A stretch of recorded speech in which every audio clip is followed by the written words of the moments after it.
welcome you back. Clemson now missed an extra point, clanked off the goalpost, so it's 37-16. They're up 21 points on Alabama right now. And boy, the thing about it, Paul, we talked about this. Trevor Lawrence, because of the way it is in the NFL right now, cannot come out and declare until after his junior year. Guess what? That means 2 more years that the ACC and all its member teams have got to deal with this young quarterback who at this point, what would you say, if he had to enter the draft right now as a 19-year-old, where would you go? He would be the #1 pick overall. he would be. This kid is, what is he, about 6'5"? He looks like 6'6". He's going to just put weight on. He's going to get bigger and stronger, but the guy has an unbelievable arm. It's clear he knows how to back. Those kind of guys don't come out very often. So he is clearly, whatever year it is that he comes out, I guess it'd be, what's his, 18, 19, so it'd be 21? 21? And he'll be 21. Here's the thing, hope that the Steelers are awful in 20 and Ben Roethlisberger retires and they get him at 20. All right, we got some tweets in. Jared Starks, this is a baseball one. He says, getting Jeff Bannister back was nice, but when are the Pirates actually going to start addressing roster needs? Good question. They still need help in their offense, in their day-to-day, every day. You know, I'm not sold on Jung Ho Gung coming in and all of a sudden regaining what he once had. I mean, I think the other thing is, you know, they need a shortstop. They do. Let's face it. And you know, if they get a shortstop and Jung Ho Gung is okay, you know, and they got at first base Josh Bell. If he bounces back. Polanco now says today, he told Rob Beertemple of the Trib that he's going to be back sooner rather than later. But still, you don't know what you're going to get with Gregory Polanco the way he's been. So we'll see. Let's go to the lines. They're buzzing tonight. Josiah in San Antonio, Texas. What's up, man? Hey, Bob. How you doing? Good. How are you? Good. I just want to make 2 points. So I usually don't do this. I wanted to address that guy yesterday, Rob in the Hill District. I didn't appreciate the way he was hollering at you and calling like it's his show. And if he doesn't like it, tell him to call some other show so I got your back. I didn't appreciate that. All right, sorry. Secondly, huh? No, I said it's okay. It doesn't bother me. None of it does. So go ahead. What's your point tonight, Josiah? Okay, yeah, about James Saxon and Joey Porter getting fired. To me, I look at those firings as a culture change. I don't think it had anything to do with their coaching ability. And like your colleague Paul Zeise said, why don't they fire Butler? Because his schemes are old, they're terrible, everybody's on to us. Why won't they make a bold statement like that instead of firing people that they should? The other thing about that, thanks, Josiah, I appreciate the call, is that there are some really good defensive candidates out there who have been head coaches now fired from jobs. Yeah.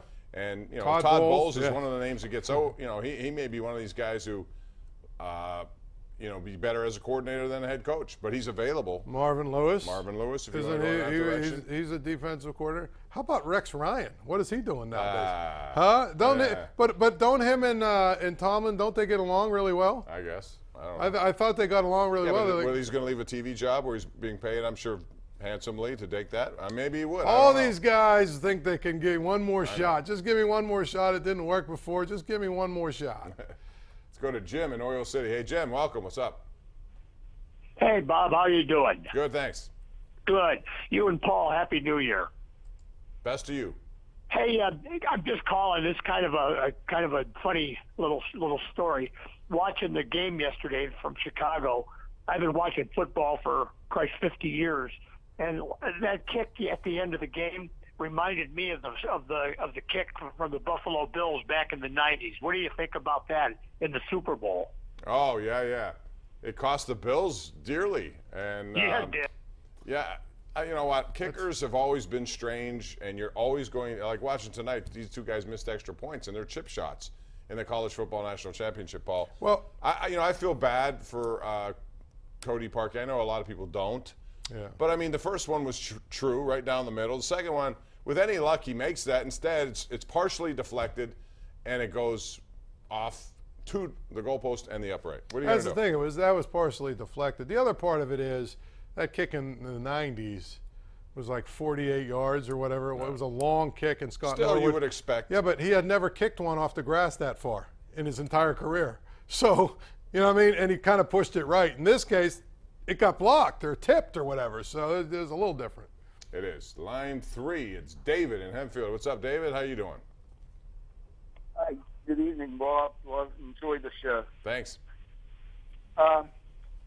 2 things, as Paul stated about the unexpected termination of Mr. Saxon.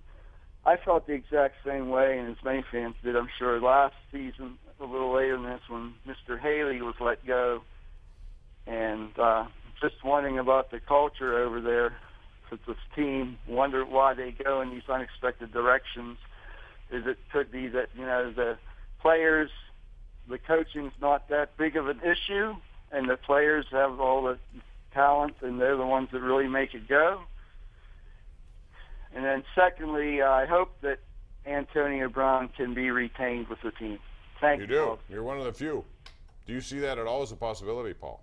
Yeah, I mean, it's a possibility. I would think they're going to try everything they can do to get, to move him. If they retain him, it would be because of not value in return? They couldn't find the right trade or some, they couldn't find the right trade partner. And then what'll happen. They'll, we all sat down and we aired out our differences and all that stuff. But the problem with that is, can you really trust Antonio Brown? Yeah, I don't know. You can say all you want to say. Oh, well, we sat down with him. He understands this and that. Okay, good. But then what happens 3 games into the season, when Juju gets 10 catches and he gets 3 or 4? Then what happens? So to me, I say move on from him. All right, line 5, it's Tim in Imperial. Tim, you're on the Sports Call right here on Pittsburgh CW. Go ahead. Hey, I wanted to ask you, thanks for taking my call. And the thing is, do you think James Harrison is undermining the Steeler organization?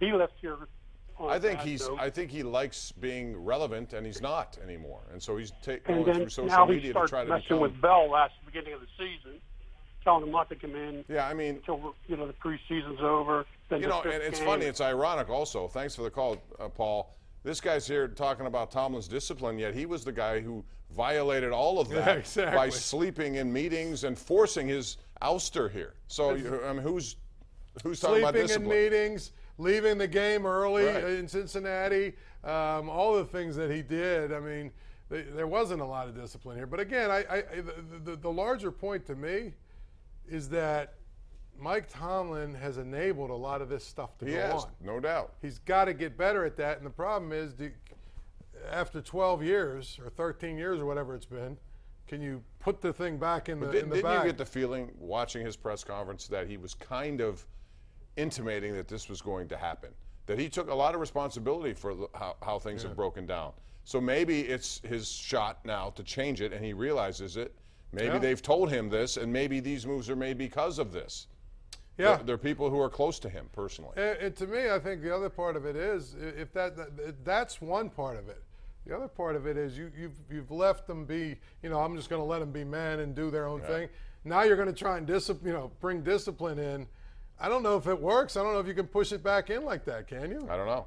I mean, it would be tough to do, but I think that's what gets me mad about some of these players, where you try to give them the latitude to have the freedom to just all you do is be accountable. Bill Cowher once said, hey, I want you here on time, I want you to do your jobs, and I want you to stay out of trouble. Is it that much to ask?